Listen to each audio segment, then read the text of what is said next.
In this video, I'll tell you how to save money on 3 things you do every morning when you brush your teeth. Imagine you're coming home from work, you stop by a store on your way, and you walk past the toothpaste aisle. A thought flashes through your mind. I have an old toothbrush, I need to buy a new one. But you walk right past, thinking, better to save some money. This is a common situation many of us face, all because we don't know which toothpaste or toothbrush to choose.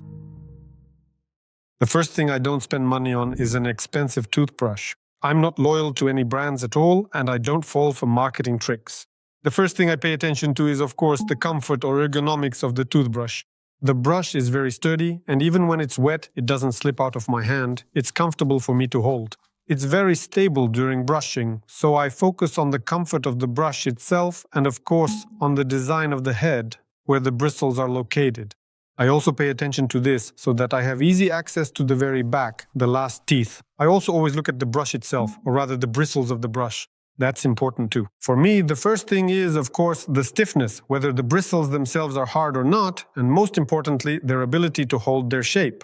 What is the big advantage of cheap toothbrushes? If I suddenly don't like it, I can just throw it away without any worries, buy a new one, a slightly different one, and experiment again. So if a cheap toothbrush does the same job as an expensive one, why pay extra? The main thing isn't which brush you use, but how you brush your teeth. Secondly, I would never overpay for an expensive toothpaste. The first criterion is its cleaning ability, which I can check right after brushing by myself. Most often, I just run my tongue over my teeth. If they feel smooth, it means the toothpaste is doing its job.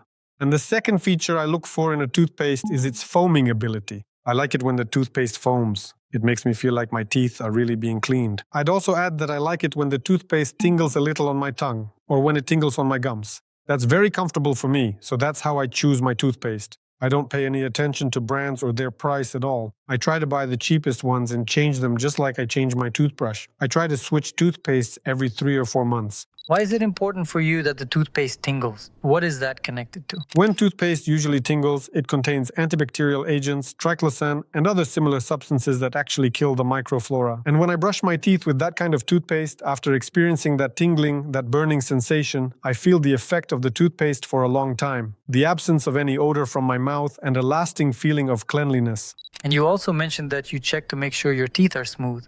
But if you brush without toothpaste, won't your teeth still feel smooth? Actually, if we use a toothbrush and toothpaste daily, and on one of those days, let's say you run out of toothpaste, you just use a regular brush. That's generally enough if it happens just once, say in the evening. But if we only use a toothbrush, of course, you won't get that same smoothness because the biofilm that forms on the teeth sticks so strongly that it's very hard to remove it without some kind of cleaning agent. So does that mean that expensive and cheap toothpastes are more or less the same in terms of their ingredients and there's really no point in overpaying for them? The ingredients in toothpastes, of course, can vary, both in expensive and in cheap ones. For me, what's important is the cleaning properties of the toothpaste. We can only really determine these cleaning properties when we are actually brushing. Whether it's expensive or cheap, the cleaning effect will be exactly the same. It's the same with the foaming properties.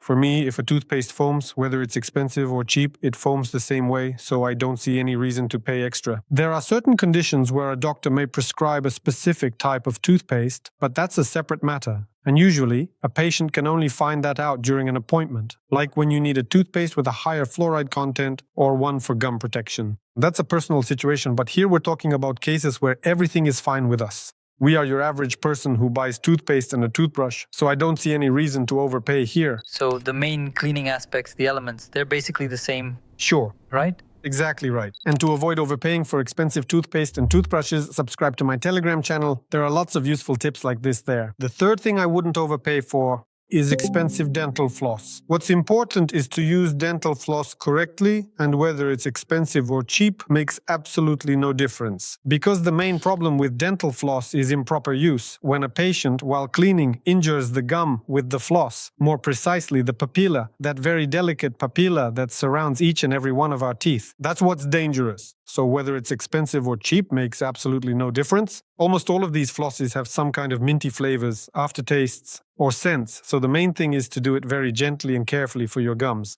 Just please don't injure your gums, I beg you, because these injuries will later affect the tooth and the gum will start to recede, even though the patient brushes their teeth every day and uses either expensive or cheap floss. But we see the result. The gum recedes because it gets injured. If you want to learn how to brush your teeth properly with a toothbrush and how to use floss correctly, be sure to watch our video. We've explained everything there in great detail. Besides knowing how to use dental floss, it's important to share your opinion with the world. So leave your comments, like the video, subscribe to the channel,